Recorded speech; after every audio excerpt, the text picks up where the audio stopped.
Every video and episode of the It's Cavalier podcast is made possible by my supporters over on Patreon. If you enjoy the show here today, consider signing up. You'll get early access, exclusive videos, podcasts, member shoutouts, and more. And as always, thank you for watching. Go Cavs. So I am one of the most optimistic Cavs fans that you will find. You will not find a more optimistic person in regards to this fan base than Mac Perry. I can tell you that.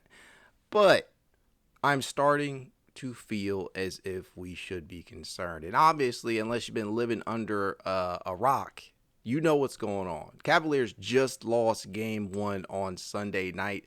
Very, very tough loss to take. The defense was very poor. The offensive effort, especially from the perimeter, was terrible. And there are other things that went not so well. And one of those things was some of the injuries that occurred, right? Now, where we missed Darius Garland in game 1 with the sprained toe, and we know that's a very tricky injury within its own right, Evan Mobley and DeAndre Hunter are also questionable for game 2. Both of them suffering their injuries in game 1. It's just never ending. You let this team, right?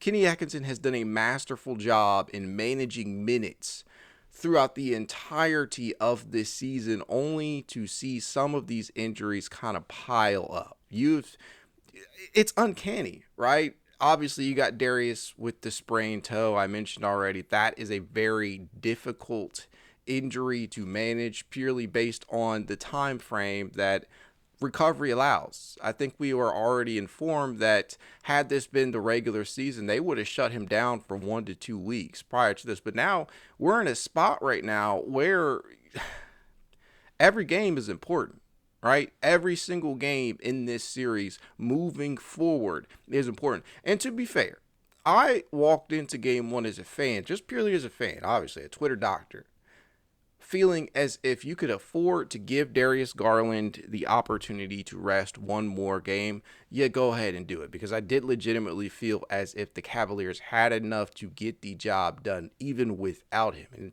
to tell you the truth, had they shot better in that game, because it was by no means a perfect performance from the Pacers. They turned the ball over a ton. The shooting was exceptional, right? And we know, I've been saying this, they are capable of shooting the lights out every single time they take the floor. They came into this second round matchup shooting 39.3% from 3-point range on solid volume, right behind the Cleveland Cavaliers. So we know that that is within their wheelhouse. They can do that on a game-to-game basis. But they shot above and beyond that, 52+% from deep. I do not expect that to be the trend moving forward. I do believe that Kenny Atkinson and company will adjust, or at least at the very least, I hope so. But you look at where they are right now, and they frankly cannot afford for all 3 of these guys to be out.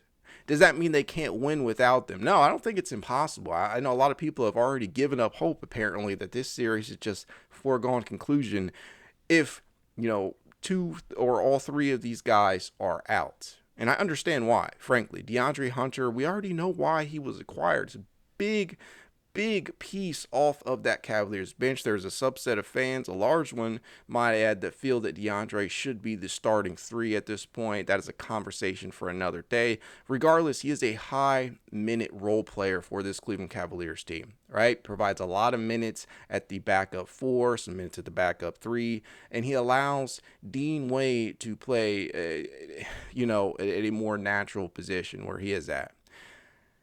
You look at Evan Mobley, the importance of Evan Mobley cannot be understated. He may not be the quote-unquote best player on the roster. And you know what? There is a real case that he has already become that if you're factoring in the two-way level of play. The man was already named Defensive Player of the Year, the first Cavalier in franchise history to do that. You can make a real case that Evan Mobley is the best player on this roster.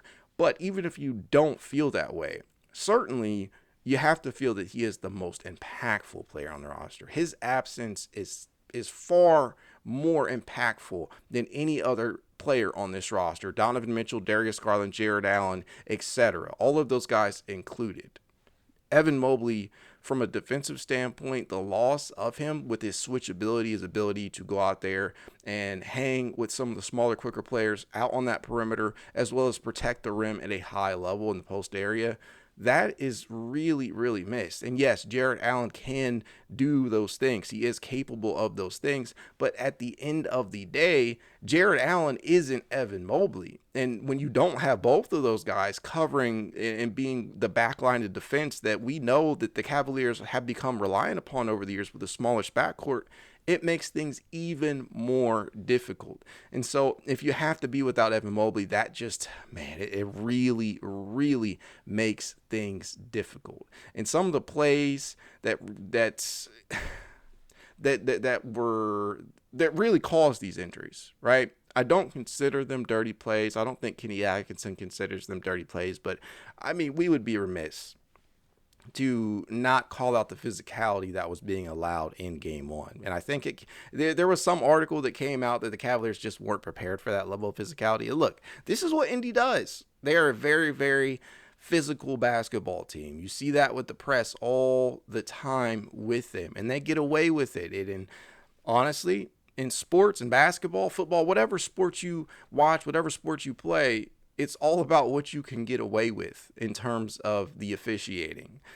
It is almost never going to be, it will never be a perfectly called game. That said, it's always going to be about what you can get away with. And I do feel like Indiana got away with a lot of physicalities, a lot of physicality in game one, and that ended up resulting in additional injuries for this Cleveland Cavaliers team that just are coming at the worst possible time. Again, you look at what Kenny Atkinson has done in regards to managing the minutes of this team throughout this season, and it's been phenomenal. It has honestly been one of the best things that we have seen all year, right? I mean, it's been a big point of emphasis. Your leading, your guy with your leading minutes is Donovan Mitchell at 31.4 per game. There are only 3 players on the roster averaging over 30 minutes. That's Darius Garland, Evan Mobley, and Donovan Mitchell. Your 3 stars, your 3 all-stars.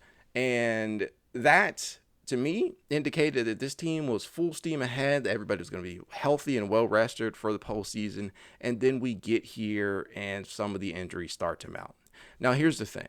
You have a large contingent of people, you have a large grouping of people that believe in their heart of hearts that these guys are soft, that they need to get their asses out there, and that everybody's dealing with something, they need to play through these injuries. And to that I say, no injury is the same. A sprained toe, that is a very difficult injury to move around with if you are a point guard reliant on speed, quick twitch ability, things of that nature. Certainly will impact Darius Garland moving forward until he is fully healed. That is not necessarily something you can take lightly.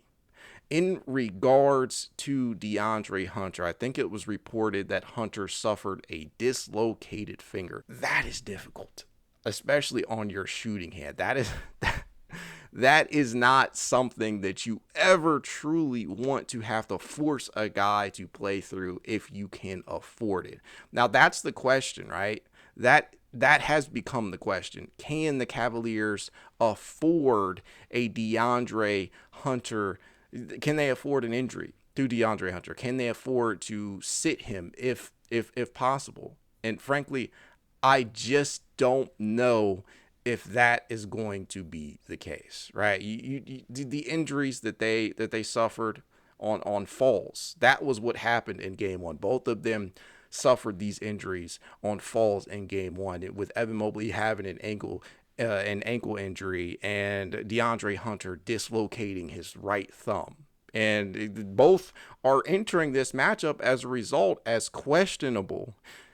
Do I believe that they will ultimately play? Do I believe that 1 to 2 of these guys will end up playing? Absolutely. You bet your ass I do. I think that they will tough it out, whether that be Evan, whether that be DeAndre, or if Darius decides to give it a go. Or hell, it's not out of the question that all 3 suit up. But the concern is certainly real, certainly felt, and that was echoed from Kenny Atkinson himself. There is a real level of concern that these injuries could really impact things moving forward. The availability of these guys right now is everything. It's just crazy because you go through the entirety of the season managing these minutes all for them to all hit at the worst possible time. And one of the best things about this roster this year has been its depth, right? You really have a solid case that 11 to 12 of these players could actually play real minutes on many teams. Does that mean that they should? No, it just means that they're serviceable. There are at least 11 to 12 guys on this roster that can suit up if need be. You can rely on your bench in these types of situations normally. But when you have the injuries just stacking up and stacking up and stacking up, they become harder and harder to overcome. But again, I'm not of the mindset that this thing is done. Even if all three miss tonight, even if 1 to 2 of them miss tonight, I am not of the mindset that this series is over. It just makes things increasingly difficult. And with each player, there's a varying degree of difficulty that will be added if they end up missing. Evan Mobley is at the top of that. If Evan Mobley's out tonight, makes things more difficult than if Darius and DeAndre are not out there, in my opinion, because he covers up so much from a defensive standpoint. And with the Pacers, their movement, frankly, right? They entered round 2 with the 5th quickest pace in basketball. We knew that this would be kind of a battle of attrition and guys would wear down. And you did not want this series to be a long one because you don't want to be super tired. You don't want to be super banged up entering round 3, or otherwise known as the Eastern Conference Finals, with whoever emerges from the other side of the Eastern bracket, whether that be the New York Knicks, who just won last night, let's fucking go, and the Boston Celtics. Either one of those teams. It does not matter who the opponent is. You do not want to enter round 2, or round 3 rather, with a ton of injuries or mileage. You just don't want to. You want to end this as quickly as you can. And I entered feeling like this would be a 5 to 6 game series. It's starting to look like it could be a 6 to 7 game series. And those are just my initial thoughts after, 1, watching game 1 play out, and 2, watching some of these injuries mount up. Again, this is not an admission or me saying that I'm giving up at all. I do not want anybody to walk away with that feeling. And honestly, I don't know, after watching this team for an 82 game season, I don't know how you can walk away with the feeling that all is doomed and they should just throw in the towel, because they have been a resilient bunch and they have overcome some of the injuries that they have faced at times over the years. It's kind of when the chips fall down, they've really been able to maneuver out of them. And I do think that this is going to be a long series, but not one that the Cavaliers can't win. Certainly not one that they can't overcome. And to me, adversity can really honestly be a good thing. And this Cavaliers team is facing a whole hell of a lot of adversity right now. And it's coming at the worst possible time.